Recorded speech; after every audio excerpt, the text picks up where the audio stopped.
बिस्मिल्लाहिर्रहमानिर्रहीम। अस्सलाम वालेकुम नाज़रीन, आप देख रहे हैं पब्लिक न्यूज़ पे प्रोग्राम बयानिया और मैं हूं आपका मेज़बान उसामा तैयब। मेरे साथ मौजूद हैं सीनियर सहाफ़ी ज़ुल्फ़िकार राहत साहब।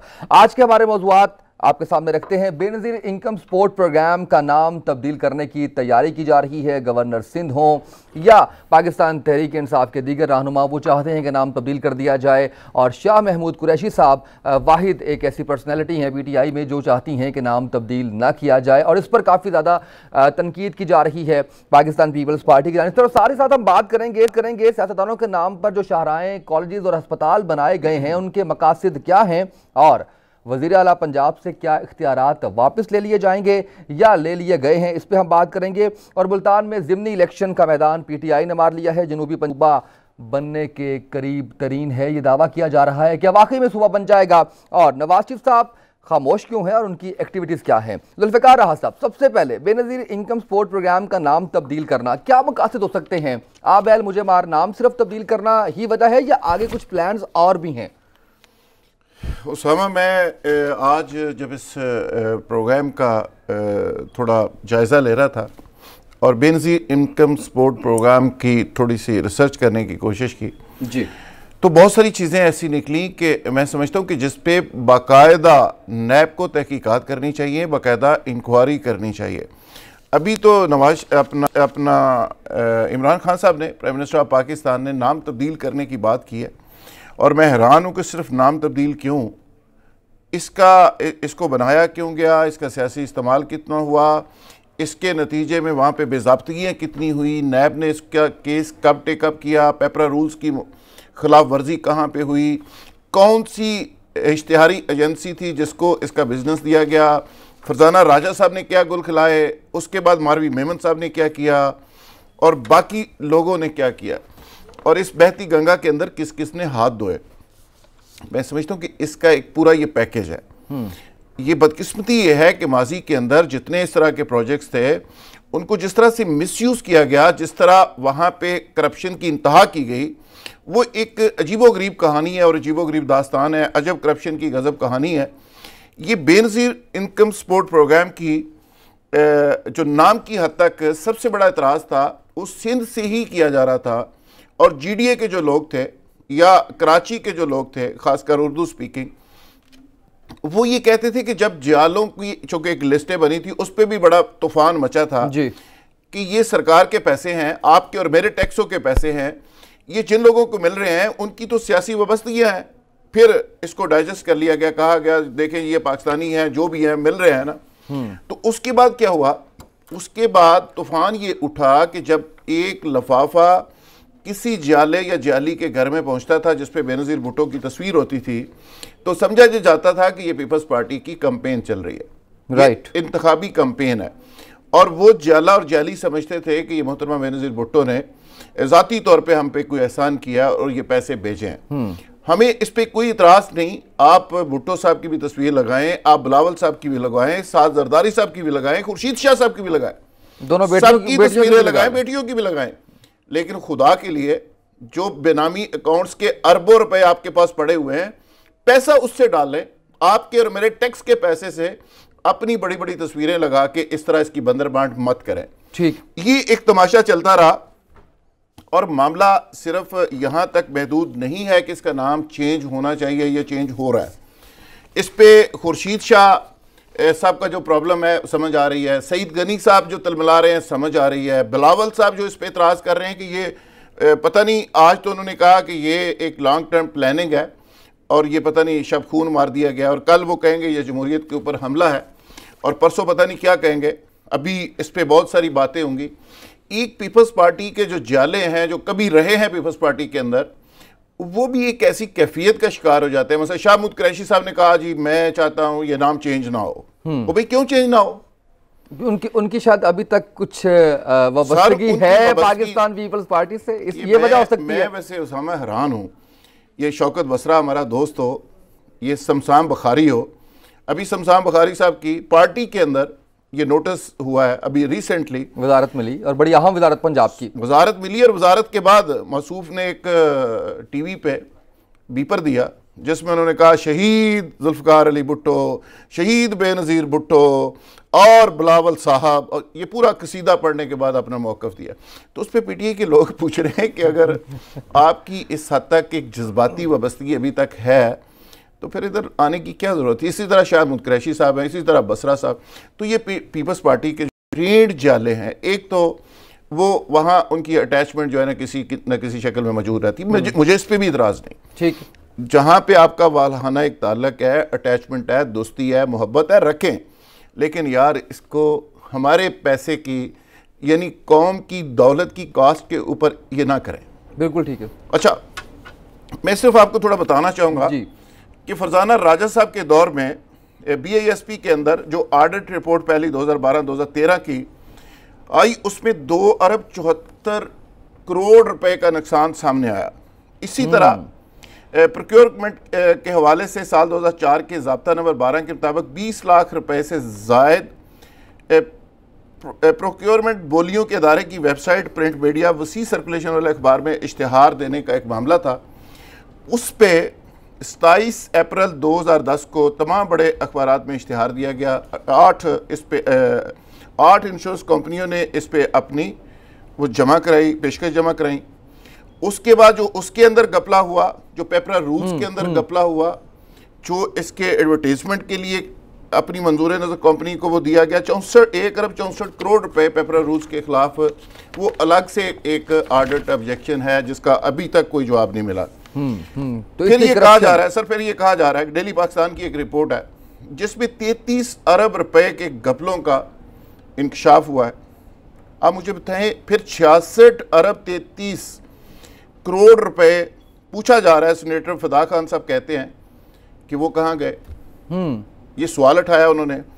फिर BISP के मुतालिक कमेटी को बताया गया कि 2008 में हर MNA और सेनेटर्स को तकसीम के लिए फीकस 1000 रुपए उसके हल्कों में जो लिस्टें दी गई उसमें दिए गए, और ये उसके लिए अच्छा ये अलग से एक सब्जेक्ट है। कुछ जो लिस्टें बनी थी उसके अंदर कितनी हेरा फेरी की गई, वो लिस्टें किन लोगों पे मुश्तमिल थी, वो कौन लोग थे। अच्छा, फिर चारों सूबों के MPs को 800 रुपए के हिसाब से वो तकसीम करने के लिए कहा। 2008 में 70 अरब से बढ़ाकर 2018 और 19 के लिए 124 अरब रुपए का इसका बजट कर दिया गया। ये जो 1.15 बिलियन डॉलर पूरा सालाना बजट है, ये तो मेरा ख्याल है इसके अंदर पूरा हो जाएगा, बल्कि इसके ऊपर चला गया होगा। इस पे बड़ी एक इंटरेस्टिंग कहानी है उसामा साहब।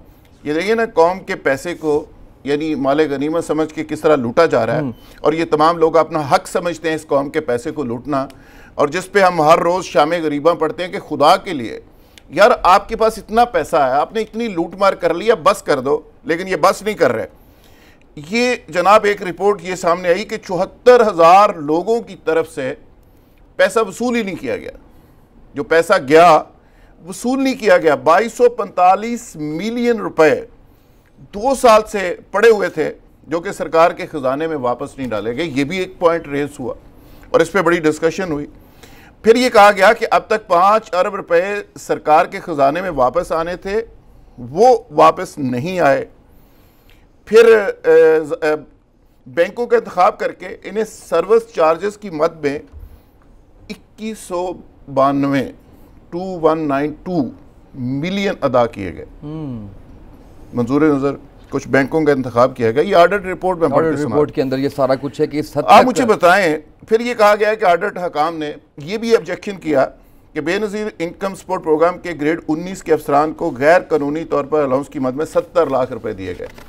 ये इतनी बड़ी रिपोर्ट है, मैं पढ़ने लग जाऊंगा तो सारा प्रोग्राम इसकी नज़र हो जाएगा। लेकिन इस पे बुनियादी चीज़ें फिर बरतानिया के अखबार ने इस पे बड़ा खुल के लिखा और इसकी बेज़ाब्तगियों की निशानदेही की। और भी 3-4 बड़े मोतबर अखबार हैं, उन्होंने भी इस पे बड़ी खौफनाक किस्म की रिपोर्टें शाया की। मैं सिर्फ आज ये बात करना चाह रहा हूँ व्यूअर्स, आपका ये पैसा है, मेरा पैसा है। इमरान खान साहब, आप नाम तब्दील करने की बात कर रहे हैं, ये बहुत अच्छा कर रहे हैं, ये इस कौम के ऊपर आप एहसान कर रहे हैं। लेकिन आप इस महकमे का ऑडिट करवाएं, इसकी तहकीकात करवाएं। ये पैसा कितना पैसा इस पे आया, कितना बजट गया, ये लिस्टें कहाँ से बनी, कौन से लोगों की लिस्टें बनी, पैसा पहुंचा है या नहीं पहुंचा। और इससे भी बड़ी बात जो मैं आज कहना चाह रहा हूं वो ये है कि सिर्फ बेनज़ीर इनकम सपोर्ट प्रोग्राम का नाम इशू नहीं है। यहां पे मैं कुछ और नाम पढ़ देता हूं। ये जो पॉलिटिकल लोग हैं, ये सरकार के पैसे से, मेरे टैक्स के पैसे से ये अपने नाम कैसे रखते हैं। यहां पे गवर्नमेंट मियां नवाज शरीफ हॉस्पिटल, फिर मियां शहबाज शरीफ हॉस्पिटल, ये लाहौर के अंदर मौजूद है, नवाज शरीफ मेडिकल कॉलेज, फिर बेनज़ीर भुट्टो हॉस्पिटल, फिर बेनज़ीर भुट्टो इंटरनेशनल एयरपोर्ट जो अब चेंज हो गया, फिर बादशाह Khan international airport Peshawar, Kulsoom Nawaz Sharif park, एक बड़े पार्क का नाम जो है वो मोहतरमा कलसूम साहबा के नाम पे रखा गया, बेनज़ीर भुट्टो शहीद यूनिवर्सिटी लियारी कराची, शहीद बेनज़ीर भुट्टो सिटी, इस पे भी बहुत सारे जाले मुझे गालियां देंगे कि शहीद मोहतरमा बेनज़ीर भुट्टो का नाम लिया गया। भाई ठीक है, वो शहीद हैं, वो बड़ी लीडर थी, लेकिन आपकी मोहब्बत भी होगी उनसे, लेकिन फिर बादशाह का यूनिवर्सिटी 4 सदा है, फिर ख्वाजा रफीक साद रफीक साहब के वालिद हैं, फिर ख्वाजा आसिफ साहब के वालिद के नाम पे मेडिकल कॉलेज। ये इतनी लंबी लिस्ट है। मैं कहता हूँ यार ये सारे अपने बच्चों के नाम रखो यार, बिलावल का भी नाम रखो, मरियम का भी रखो और बख्तावर साहबा का भी रखो, लेकिन अपने पैसे से रखो, अपने पैसे से। और ये सरकार के पैसे से मत रखो। इसमें 2-3 सवाल बड़े इंपॉर्टेंट मैंने आपसे पूछने हैं। एक तो मुझे ये बताएं, चलें इसी के ऊपर मैं पहला सवाल कर लेता हूं कि ये नवाज शरीफ साहब का अगर नाम है या उनका, चले बाकियों को हम थोड़ी देर के इग्नोर करते हैं, वो तो सजा काट रहे हैं अपनी, तो क्या वो हमारे हीरो हैं जिनके नाम के ऊपर ये सारे इदारों के नाम रखे गए हैं? सर ये सारे नाम जितने हैं, माफ करना, क्या कंट्रीब्यूशन है इसमें दुनिया से जो लोग चले जाते हैं तो हमारी एक नेचुरल हमदर्दी उनके साथ आती है, हम उनको शहीद भी कहते हैं। इस कौम का अलमिया यह है कि इसके अपने अपने शहीद है और अपने अपने गाजी हैं, और शहीदों में भी तफरीक है कि ये मेरा शहीद है, ये तेरा शहीद है। मुतफिका तौर पे पूरी कौम का भी शहीद अगर हो और कोई ऐसा शख्स हो, कोई लेजेंड हो, मिसाल के तौर पे इलामा इकबाल के नाम पे रखें, हज़रत कायद आज़म के नाम पे ज़रूर रखें, मादर मिलत के नाम पे रखें। ये जो ऐसे नाम हैं जो नॉन कंट्रोवर्शियल हैं, जिनका पाकिस्तान के अंदर कोई कंट्रीब्यूशन है, अब्दुस्तार ईदी के नाम पे किसी को इतराज नहीं होना चाहिए। तो मैं ये समझता हूँ कि ये जो कंट्रोवर्शियल नेम है, ये सिर्फ ये मसला नहीं है। और आज मैं आपके प्रोग्राम के वसातत से इमरान खान साहब आपसे ये रिक्वेस्ट करूँगा कि प्लीज़ आप इस बात का नोटिस लें, और ये तमाम जो नाम रखे गए, किन हालात में रखे गए, कौन से खुशामदी किस्म के ब्यूरोक्रेट से, जिन ब्यूरोक्रेट्स ने खुशामद के लिए और अपने लीडरों को और चंद लोगों को खुश करने के लिए ये नाम रखे, मेरिट से हट के इसके SOPs क्या हैं। वैसे तो 23 मार्च के दिन जो तमगे मिलते हैं उसमें भी माजी के अंदर क्या कुछ हुआ, इस पर भी 2 प्रोग्राम हो सकते हैं, कितनी बंदर बांट की गई, लेकिन इसकी तहकीकात जरूर होनी चाहिए। उसामा बिल्कुल सही है सर, मुझे किसके नाम पे किस तरह हुआ। और आज इमरान खान साहब ने ये बात की है तो पूरी पीपल्स पार्टी कहती है जी लेजिस्लेशन नहीं होने देंगे, हम तो डट जाएंगे, हम तो खड़े हो जाएंगे। यकीन जानिए अगर ये रास्ता ना रोका गया तो आने वाले दिनों में ये आपके जो जितने पोला हैं, जितनी शहराएँ हैं, अभी भी खैर अल्लाह के फजल से वो हुक्मरान ख़ानदानों के नाम पे हैं। ये मरियम शहरा होगी, मरियम स्कूल होगा, बिलावल के नाम से स्कूल होगा, अब अगली बार गिलानी अगर है तो ऐसे होगा, बख्तावर साहबा के नाम से होगा। मुझे सर ब्रेक पे जाना है, ब्रेक से वापस आएंगे। बेनज़ीर इनकम सपोर्ट प्रोग्राम के हवाले से ये पूछूंगा कि इसके स्ट्रक्चर के बारे में कमेंट करें कि लोगों को छोटे कारोबार करवाए जाएं या चंद हज़ार दे के उनको अपने साथ वैसी नथी रखा जाए। एक शॉर्ट ब्रेक, नाज़रीन हमारे साथ रहिएगा।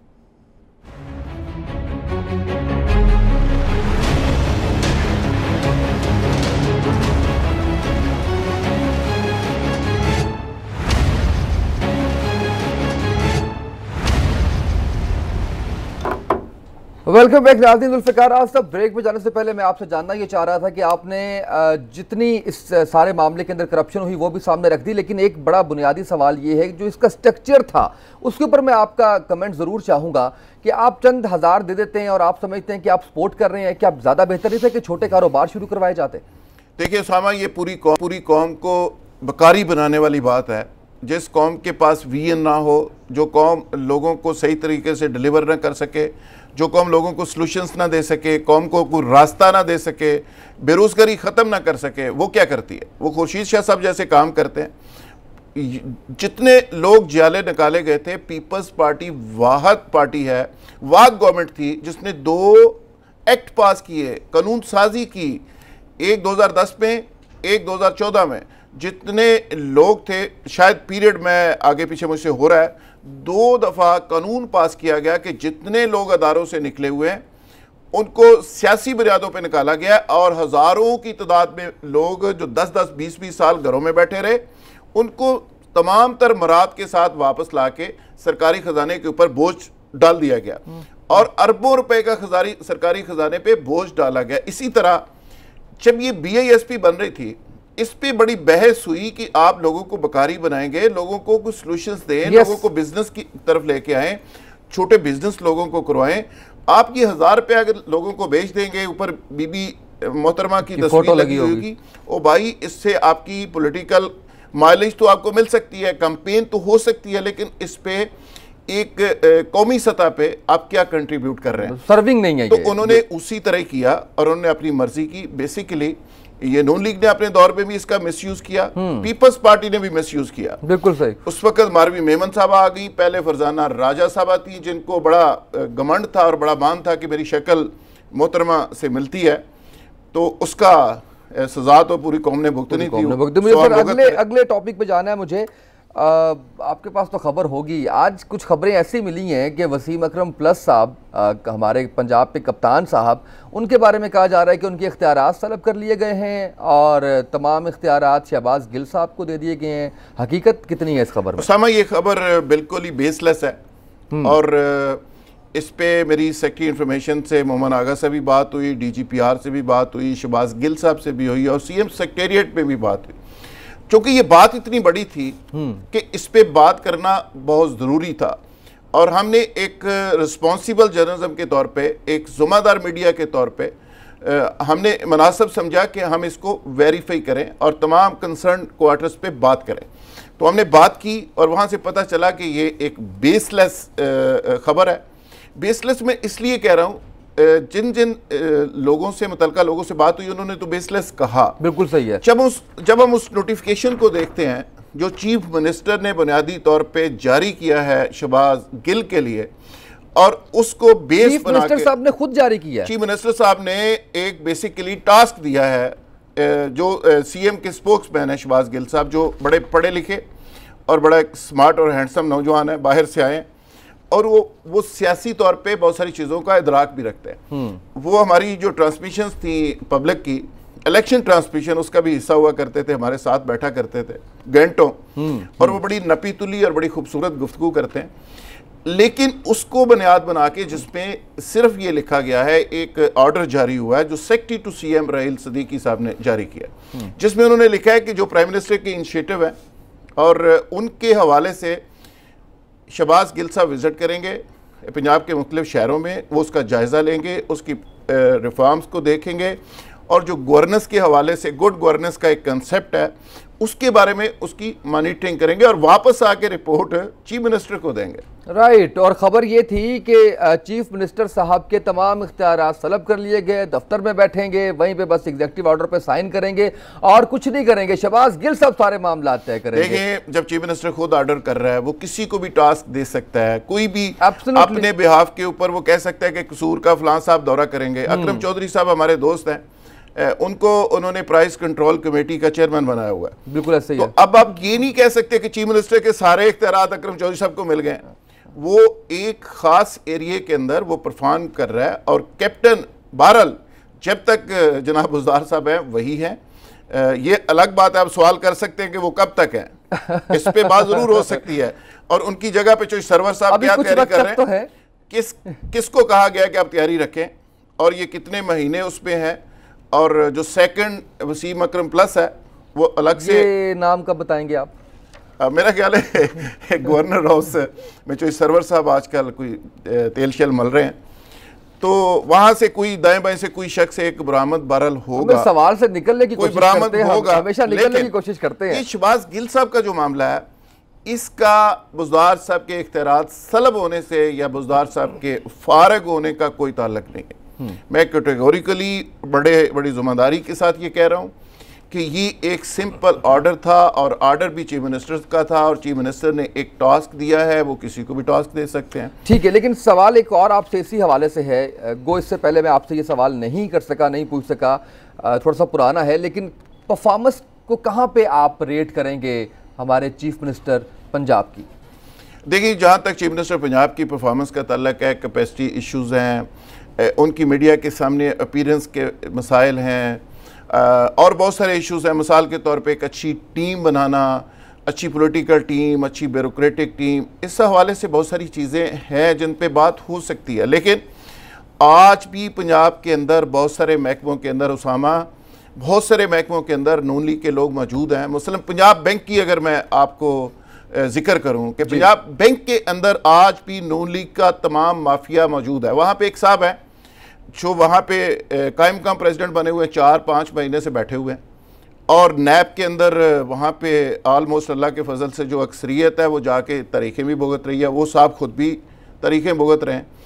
लेकिन इसके बावजूद वहाँ पे जो प्रेसिडेंट के लिए शॉर्ट लिस्टिंग हो गई, इंटरव्यूज़ हो गए, बार बार हो गए, उसको वहाँ पे लगाया नहीं जा रहा। मुझे ब्रेक की तरफ जाना है, वापस आएंगे, आप कंप्लीट कीजिएगा। और साथ जनूबी पंजाब सूबा बनने के करीब है, आज बड़ी स्टेटमेंट आई है, इस पर भी मैं आपसे जानूंगा। एक शॉर्ट ब्रेक, नाज़रीन हमारे साथ रहिएगा।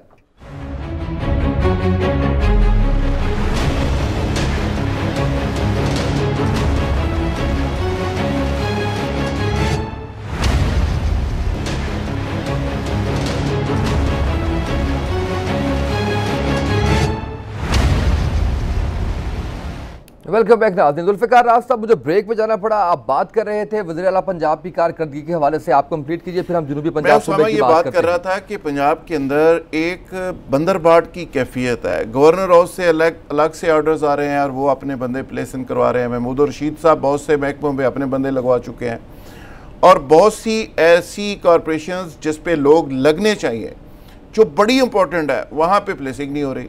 और इस पे भी बदकिस्मती है। मिसाल मैं देता हूँ कि ओवरसीज़ कमीशन एक बहुत इंपॉर्टेंट महकमा है जिसकी लेजिस्लेशन हुई है, जिसके बोर्ड का चीफ सेक्रेटरी और आईजी मेंबर है और एक डीआईजी सर्विंग वहाँ पे काम करता है और एक डीजी साहब होते थे उस्मान अनवर साहब, डीजी स्पोर्ट्स, वो भी वहाँ पे काम करते हैं। और वहाँ के जो चेयरमैन है वसीम रामे साहब, और उनके बारे में लोग ये कहते हैं कि उनकी कैपेसिटी का आलम यह है कि एक एवरेज अल्लाह के फजल से एजुकेशन है, ओवरसीज़ ज़रूर है। और मैं हैरान हूँ कि एक साहब पिछले दिनों गवर्नर साहब को कह रहे थे कि उन्हें कहें कि वो ओवरसीज़ अच्छे तरीके से लिख के दे दें आपको।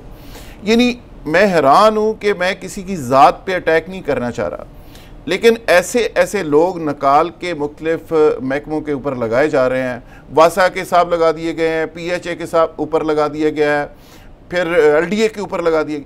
ये को अल्लाह के फजल से कोई 84 के लगभग ये कॉरपोरेशंस और महकमे थे जहाँ पे मुझे बताइए कि कहीं से कोई उस्मानी सहीफ़ा आ गया है कि आपने पॉलिटिकल वर्कर लगाने हैं। मेरिट कहाँ पे है और उस पॉलिटिकल वर्कर का एक्सपीरियंस क्या है जिसको आप वहाँ पे LDA के ऊपर आपने लगा दिया है, जहाँ पे एक सीनियर अफसर उसके नीचे हैं।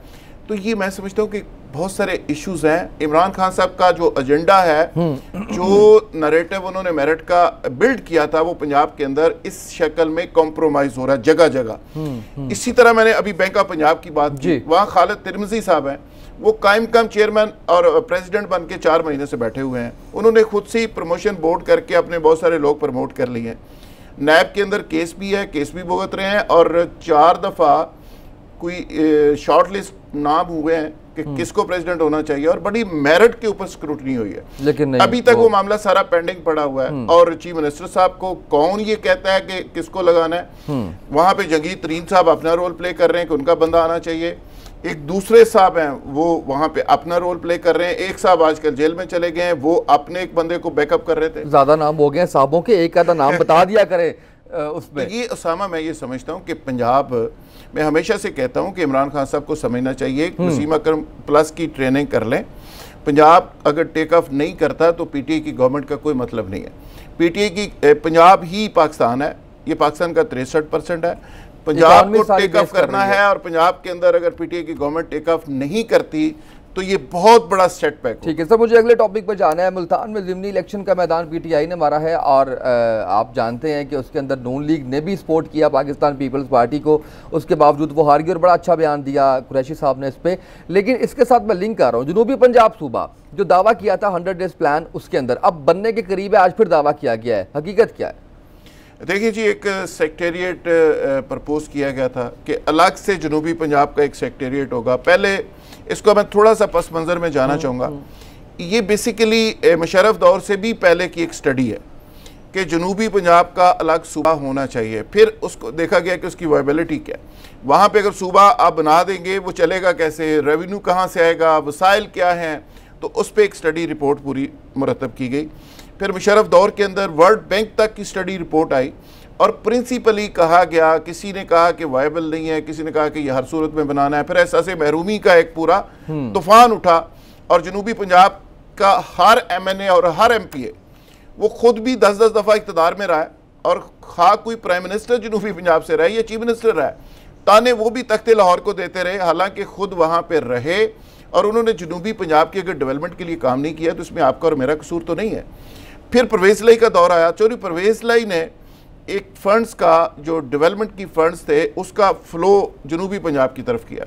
उनके दौर में रहीम यार खां, जनूबी पंजाब, मुल्तान, उसके एरिया में बड़ी डेवलपमेंट हुई।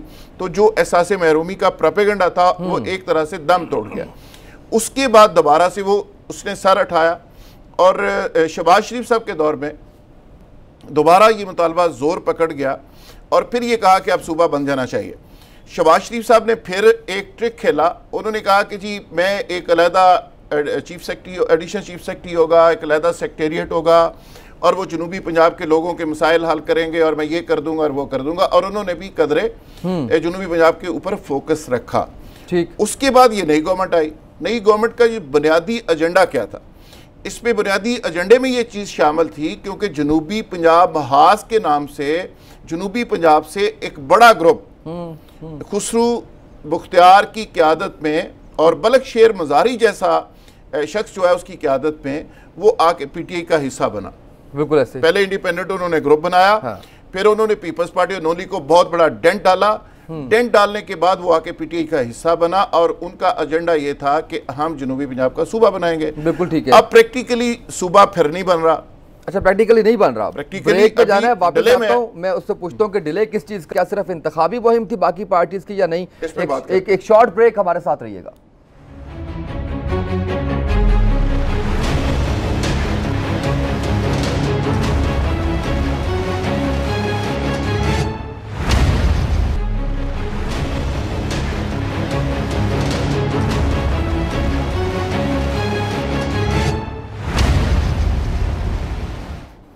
वेलकम बैक नाज़रीन। जुल्फ़िकार राहत साहब, लोग दावा कर रहे हैं जनूबी पंजाब सूबा बनने का और आप ब्रेक पर जाने से पहले ये कह रहे थे कि ये मज़ीद डिले हो रहा है। देखिए, जब मौजूदा हुकूमत सूबा इंडिपेंडेंट बनाने की बजाय ये कहती है कि हम एक और सेक्रेटेरिएट हमने बना दिया है और उसका अलग से एक एडिशनल चीफ सेक्रेटरी और एक फ़लाँ और फ़लाँ और फ़लाँ और फ़लाँ लगा दिया है, तो इसका मतलब वाज़ेह है कि वहाँ पे इंडिपेंडेंट कोई सेटअप अभी सरेदस्त नहीं बन रहा। लिहाजा उसके अरेंजमेंट चलाने के लिए जनूबी पंजाब के एक अलग से सेक्रेटेरिएट तरतीब दे दिया गया और उसके लिए अफसरान मुकर्रर किए जा रहे हैं। तो ये बेसिकली वही चूरन और वही फार्मूला है जो शहबाज शरीफ साहब बेचते रहे। उसी तरह मौजूदा हुकूमत ने अगर करना था, और सबसे बुनियादी बात में आपको फूड फॉर थॉट वाली बात है कि आप मुझे ये बताएं कि अगर जनूबी पंजाब अलग से सूबा बनना है या बनना था या करीब करीब प्लान के अंदर शामिल है, तो फिर जनूबी पंजाब से ला के चीफ मिनिस्टर को यहाँ बैठाने की क्या जरूरत थी? ये मैसेज बड़ा क्लियर है। जनूबी पंजाब से अगर चीफ मिनिस्टर एक पसमानदा तरीन इलाके से ला के आपने बैठाया तो इसका मतलब ये है कि आप उधर कोई सूबा अलग से फौरी तौर पे नहीं बना रहे। अगर बना रहे होते तो फिर वहाँ का चीफ मिनिस्टर तो उधर लग जाता ना, एक अलग सूबा है। इनको भी तो शिफ्ट किया जा सकता है वहाँ पे। मेरा ख्याल है शायद वो ट्रेनिंग देना चाह रहे हो, इधर से ट्रेनिंग दे के फिर इनको उधर भेज दिया जाए डेपुटेशन पे, तो यहाँ पे कोई और मुकर्रर कर दिया जाए। ये वैसे आइडिया अच्छा है, ये खान साहब को आप आइडिया देना चाहिए। बिल्कुल सुन लिया वैसे बता दिया मैंने तो। अच्छा, दूसरा अब थोड़ा सा आगे बढ़ते हैं। अब मुझे ये बताइएगा कि आप काफ़ी तारीफ़ें करते हैं, मैंने कहा कुछ तारीफ़ें सुन लूँ मैं आपसे। नवाज शरीफ साहब बिल्कुल खामोश हैं और उनकी एक्टिविटीज़ क्या हैं? कुछ मालूम हुआ, कोई अंदर की खबर आपके पास आई इस हवाले से? आए तो वो इलाज के लिए थे। देखें जी, ये एक बड़ा एक ऐसा मामला है जिस पे पूरी दुनिया के मीडिया की नज़र है, पाकिस्तानी मीडिया की नज़र है। और आज पाकिस्तानी मीडिया वहाँ से बड़े धक्के खा के रायवंड से आया। हम माजी के अंदर बड़े खा चुके हैं कई दफ़ा, लेकिन आज बहुत सारे मीडिया के लोग वहाँ पे बेचारे बड़े परेशान हाल, जो बीट रिपोर्टर्स होते हैं आपको पता है उनकी क्या हालत होती है। सड़क के ऊपर खड़े रहो, को अंदर जाने दे ना जाने दे, बिठाए, पानी पिलाए ना पिलाए। तो आज भी वहाँ पे इस तरह की सिचुएशन रही और मीडिया को अंदर एक्सेस नहीं दी गई। मियाँ साहब 8-10 गाड़ियों के काफ़िले में रोज़ाना की तरह आज भी वो अपने हॉस्पिटल के अंदर पहुँचे और वहाँ पे बोर्ड की मीटिंग चलती रही 2 घंटे 36 मिनट। अच्छा, यानी कारोबारी सरगर्मियाँ अरूज पकड़ गई हैं, हिसाब किताब चल रहे हैं। गार्डन टाउन में जो दफ्तर के अंदर उनके बिजनेस के बोर्ड, उनका मेडिकल बोर्ड नहीं था, उनकी सेहत के हवाले से कारोबारी बोर्ड। अच्छा, कारोबारी बोर्ड था। और जिसमें यहाँ तक कहा जा रहा है, ये इतला है कि हॉस्पिटल की फीसें बढ़नी चाहिए, दाखिलों की फीसें भी बढ़नी चाहिए। ये सारी प्रपोजल तो डिस्कस हुई है जिसमें दिल का मर्ज पूरे नहीं हो रहे, वो नहीं था। तो मुझे लग रहा है कि वो क्योंकि जेल के अंदर रहने से, देखिए जेल में रखिएगा कि नवाज शरीफ साहब अपना कारोबार बराह रास्त खुद भी देखते हैं, बेटे ज़रूर देखते होंगे इंटरनेशनली। खैर वो कई ममालिक के अंदर बिजनेस फैल चुका है। पाकिस्तान के अंदर जो बिजनेस है, जब वो प्राइम मिनिस्टर होते थे तो यहाँ पे गार्डन टाउन के अंदर एक दफ्तर है जहाँ पे एक बुजुर्ग है जो मियाँ शरीफ साहब के दोस्त है, तब से इस फैमिली के साथ हैं। तो उनको बराह रास्त वहाँ पे as a prime minister phone करके रोज़ाना पूछते थे कि क्या सूरत हाल है, की आया तो की गया।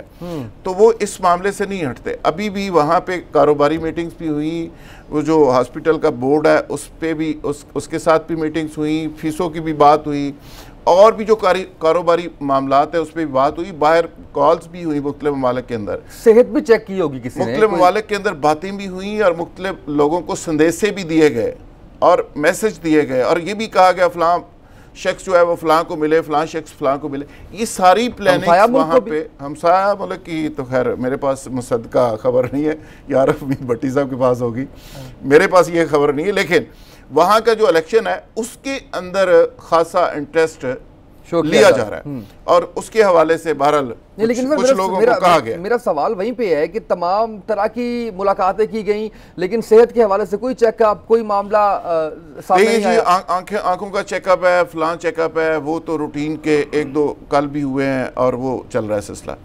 लेकिन कोई क्रिटिकल सिचुएशन, कोई इस तरह की रिपोर्ट या इस तरह की सूरत हाल सामने नहीं आई। मैं ये बार बार आपको जोर इस बात पे दे रहा हूँ कि कारोबारी जो मसाइल थे जो पिछले कुछ दिनों से उलझे हुए थे, चूँकि दोनों बेटे बाहर हैं, बेटी ज़ाहिर है कारोबार को उस तरह से नहीं देख सकती, वालिद साहब हैं और खुद शहबाज शरीफ साहब का अपना निज़ाम अलग से है, चूँकि कारोबार सेपरेट हो गए हुए हैं।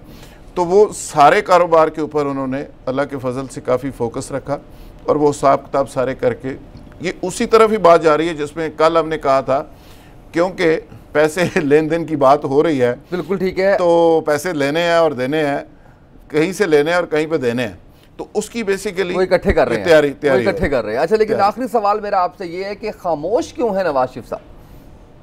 खामोश उसी वजह से है जिस वजह से उनको बेल मिली है, खामोश उस वजह से है जिस वजह से वो बाहर है, और इसी वजह से खामोश है कि जिस वजह से पैसों का लेन देन के हिसाब किताब चल रहे हैं। देखें फिर बात हो जाएगी, अदालत पे बात आएगी, हम उस तरह की बात नहीं करना चाहते, हम एक रिस्पॉन्सिबल जर्नलिस्ट हैं। तो बात बड़ी सिंपल है, उनको डील भी मिली है लेकिन आर्जी तौर पे मिली है और डील भी मिली है, डील और डील। तो उसके आप उस टाइम पे बात कर रहे हैं जब मैं इसको खंगाल नहीं सकता। उसके तहत ये सारा फार्मूला चल रहा है।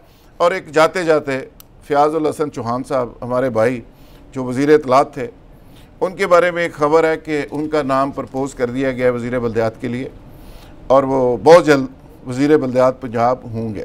बिल्कुल ठीक है, बहुत शुक्रिया अब्दुल साहब। आज के प्रोग्राम से इतना ही, इजाज़त दीजिए, अल्लाह हाफ़िज़।